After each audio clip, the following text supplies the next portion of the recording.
Hi friends, this is Bani and welcome to my channel. বন্ধুরা, আজকে আমি তোমাদের জন্য কয়েকটা ইম্পর্টেন্ট সেন্টেন্স স্ট্রাকচার নিয়ে এসেছি। দেখো, এই স্ট্রাকচারগুলোকে স্পোকেন ইংলিশে প্রচন্ডভাবে ব্যবহার হতে দেখবে। এই স্ট্রাকচারগুলোকে আমরা সেন্টেন্সের শুরুতে ব্যবহার করতে পারি। আমরা বাংলায় প্রায় বলে থাকি যে আমি বাজি ধরে বলতে পারি যে সে আজ আসবে না। আজকে তোমরা এই ভিডিওটাতে সেই সমস্ত কিছু শিখবে। আজকের এই ভিডিওটার পরে তোমরা অনেকটাই ইংরেজি বলতে শিখে যাবে যদি তোমরা এগুলোকে প্র্যাকটিস করো।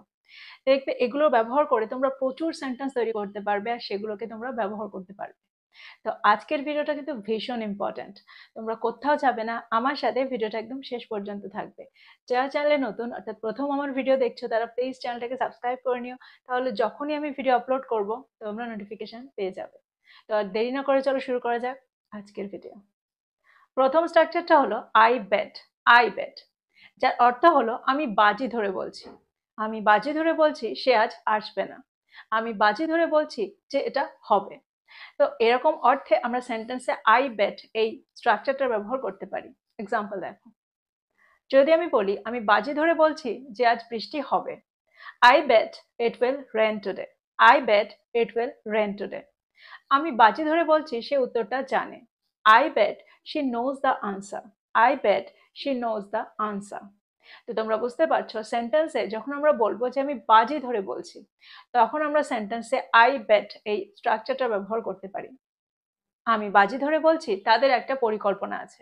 I bet they have a plan. I bet they have a plan. এই সেন্টেন্সগুলোর মধ্যে দিয়ে তোমরা বুঝতে পারছো সেন্টেন্সে আমরা এই স্ট্রাকচারটাকে কত সহজে ব্যবহার করতে পারি। এবার আমরা দেখবো এর পরের স্ট্রাকচারটা। পরের স্ট্রাকচারটা হলো আই ডেয়ার। I dare. দেখো, ডেয়ার এই ওয়ার্ডটা কিন্তু সেন্টেন্সে মোডাল ভার্বেরও কাজ করে, আবার মেন ভার্বেরও কাজ করে। যখন সেন্টেন্সে মোডাল ভার্বের কাজ করবে তখন আমরা তারপরে টু এর ব্যবহার সেন্টেন্সে করতে পারি না, কিন্তু যখন এটা মেন ভার্বের কাজ সেন্টেন্সে করবে তখন আমরা তারপরে টু এর ব্যবহার সেন্টেন্সে করতে পারি। এখানে স্ট্রাকচারে ডেয়ার কিন্তু মেন ভার্বের কাজ সেন্টেন্সে করছে, আর ঠিক সেই কারণে আমরা তারপরে টু এর ব্যবহার সেন্টেন্সে করতে পারি, যার অর্থ হলো আমি সাহস করি এটা করার। আমি সাহস করি। সেন্টেন্সে দেখো আমরা স্ট্রাকচারটাকে কি করে ব্যবহার করছি। যদি আমি বলি আমি তার সাথে কথা বলার সাহস করি বা আমি তার সাথে কথা বলার সাহস রাখি। I dare to talk to him. I dare to talk to him. তোমরা বুঝতে পারছো সেন্টেন্সে কোনো কিছু করার সাহস করি বা সাহস রাখি এই অর্থে আমরা সেন্টেন্সে আই ডেয়ার এই স্ট্রাকচারটা ব্যবহার করতে পারি। আরো এক্সাম্পল দেখো, আমি প্রশ্ন করার সাহস করি। I dare to ask questions. I dare to ask questions. যদি আমি বলি আমি আমার ভয়ের মুখোমুখি হতে সাহস করি। I dare to face my fierce.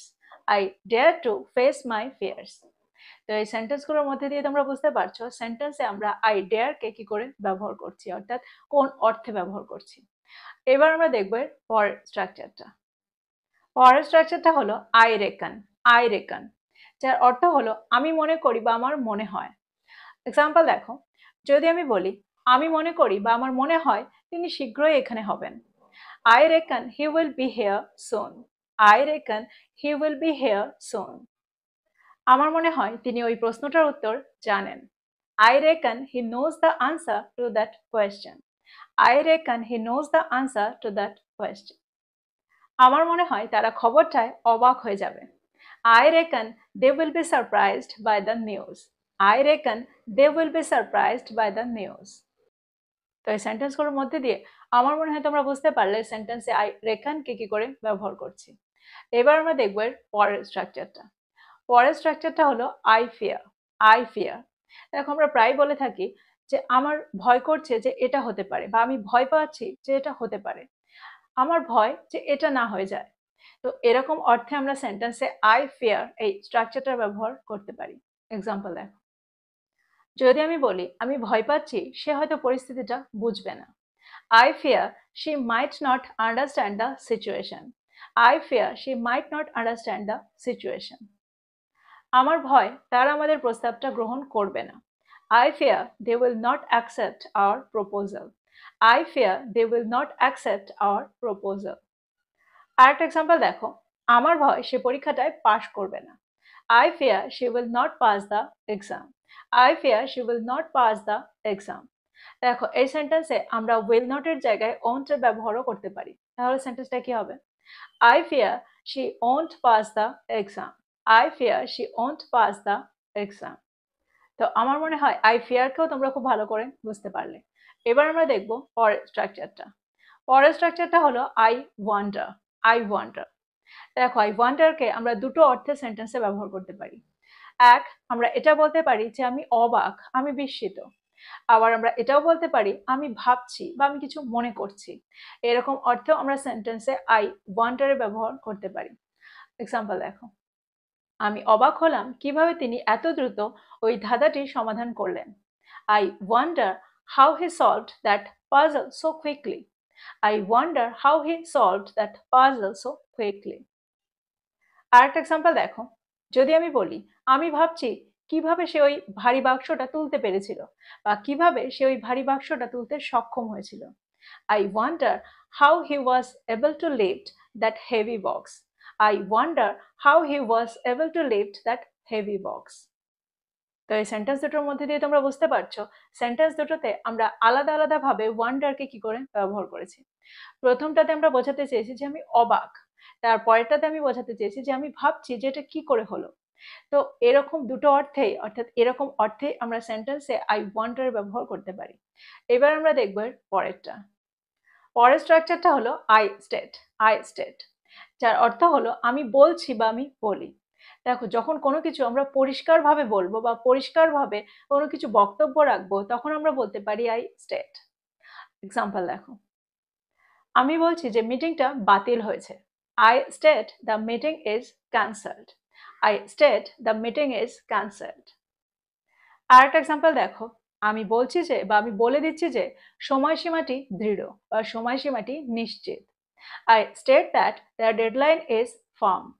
I state that the deadline is firm.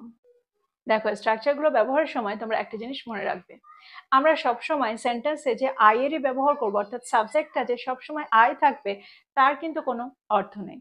আমরা এখানে আই এর জায়গায় যে কোনো সাবজেক্টের ব্যবহার সেন্টেন্সে করতে পারি, কিন্তু এখানে আমরা সাবজেক্ট অনুযায়ী স্ট্রাকচারটার ব্যবহার সেন্টেন্সে করব। যদি সাবজেক্টটা আই এর জায়গায় হি হতো তাহলে কিন্তু আমরা স্টেট বলতাম না, তখন আমরা বলতাম হি স্টেটস। যদি সেন্টেন্সটা পাস্ট টেন্সে থাকতো তখন কিন্তু আমরা বলতাম হি স্টেটেড। বা যদি এখানে সাবজেক্ট আই থাকতো তাহলে আমরা বলতাম আই স্টেটেড। আর একটা এক্সাম্পল দেখো, যদি আমি বলি আমি বলেছিলাম যে নথিটি গোপনীয় ছিল। I stated that the document was confidential. I stated that the document was confidential. তো তোমরা বুঝতে পারছো সেন্টেন্সে আমরা স্ট্রাকচারটাকে কি করে ব্যবহার করছি। পরের স্ট্রাকচারটা হলো আই কনসেড। আই কনসেড, যার অর্থ হলো আমি স্বীকার করি বা আমি স্বীকার করছি। যদি আমি বলি আমি স্বীকার করছি যে আমি ভুল ছিলাম। I concede that I was wrong. I concede that I was wrong. আর একটা এক্সাম্পল দেখো, আমি স্বীকার করছি যে এটা একটা ভুল ছিল। I concede that it was a mistake. I concede that it was a mistake. আমি স্বীকার করছি যে আমার আপনার কথা শোনা উচিত ছিল। I concede that I should have listened to you. I concede that I should have listened to you. তো এই সেন্টেন্সগুলোর মধ্যে দিয়ে তোমরা বুঝতে পারছো সেন্টেন্সে আমরা আই কনসেপ্টকে কিভাবে ব্যবহার করছি। এবার আমরা দেখবো এর পরের স্ট্রাকচারটা। পরের স্ট্রাকচারটা হলো আই টেস্টিফাই। আই টেস্টিফাই, যার অর্থ হলো আমি সাক্ষ্য দিচ্ছি। এক্সাম্পল দেখো, যদি আমি বলি আমি সাক্ষ্য দিচ্ছি যে আমি বৈঠকের সময় উপস্থিত ছিলাম। I testify that I was present during the meeting. I testify that I was present during the meeting. আমি সাক্ষ্য দিচ্ছি যে আমি তাকে বিল্ডিংটা থেকে বেরোতে দেখেছিলাম। I testify that I saw him leave the building. I testify that I saw him leave the building. আরেকটা এক্সাম্পল দেখো, আমি সাক্ষ্য দিচ্ছি যে আমি তখন তার সাথে ছিলাম। I testify that I was with her at the time. I testify that I was with her at the time. তো তোমরা বুঝতে পারছো সেন্টেন্সে আমরা আই টেস্টিফাই কে কি করে ব্যবহার করছি। আমার মনে হয় এই স্ট্রাকচারটাও তোমাদের কাছে খুব সহজ লেগেছে। এবার আমরা দেখব পরেরটা। পরের স্ট্রাকচারটা হলো আই সাসপেক্ট। আই সাসপেক্ট, যার অর্থ হলো আমার মনে হয় বা আমার মনে হচ্ছে। যদি আমি বলি আমার মনে হচ্ছে যে তারা আবার দেরি করে আসবে। I suspect that they will arrive late again. I suspect that they will arrive late again. আমার সন্দেহ হচ্ছে যে তারা আমাদের থেকে কিছু লুকাচ্ছে। I suspect that they are hiding something from us. I suspect that they are hiding something from us. যদি আমি বলি আমার সন্দেহ হচ্ছিল যে সে সত্যিটা বলছিল না, I suspected that he was not telling the truth. I suspected that he was not telling the truth. দেখবে বাংলায় আমরা প্রায় বলে থাকি যে সত্যি যদি এরকমটা হতো তাহলে খুব ভালো হতো, ইস আমি যদি এরকমটা করতে পারতাম তাহলে খুব ভালো হতো। তো এরকম অর্থ বোঝাতে, এরকম সেন্টেন্স তৈরি করতে আমরা সেন্টেন্সে আই উইশ এর ব্যবহার করে থাকি। এক্সাম্পল দেখো, সত্যি যদি তুমি এখানে হতে তাহলে আমরা কথা বলতে পারতাম। I wish you were here so we could talk. I wish you were here so we could talk. ইস আমি যদি উত্তরটা জানতাম তাহলে আমি ধাঁধাটি সমাধান করতে পারতাম। I wish I knew the answer so I could solve the puzzle. I wish I knew the answer so I could solve the puzzle. তো এই সেন্টেন্স দুটোর মধ্যে দিয়ে তোমরা বুঝতে পারছো সেন্টেন্সে আমরা আই উইশ কে কি করে ব্যবহার করতে পারি। তো এই ছিল কিছু ইম্পর্টেন্ট স্ট্রাকচার, যে স্ট্রাকচারগুলোকে তোমরা সেন্টেন্সে ব্যবহার করলে ইংরেজি বলাটা অনেকটাই সহজ হয়ে যাবে, আর তোমরা খুব সহজেই ইংরেজি সেন্টেন্স তৈরি করতে পারবে। তো প্রত্যেকটা স্ট্রাকচারকে নোট ডাউন করো আর এগুলো দিয়ে সেন্টেন্স তৈরি করো আর সেগুলোকে ব্যবহার করো। যত তোমরা প্র্যাকটিস করবে, যত তোমরা ব্যবহার করবে, তত তাড়াতাড়ি তোমরা ফ্লুয়েন্ট হবে। তো এই ছিল আজকের টপিক, এই ছিল আজকের ভিডিওটা ভালো লাগলে লাইক করতে ভুলে যেও না, বন্ধুদেরকে শেয়ার করো যারা ইংরেজি শিখছে। So this is all about today. I will be back with another video. Till then, take care. Thank you for watching this video. Bye bye.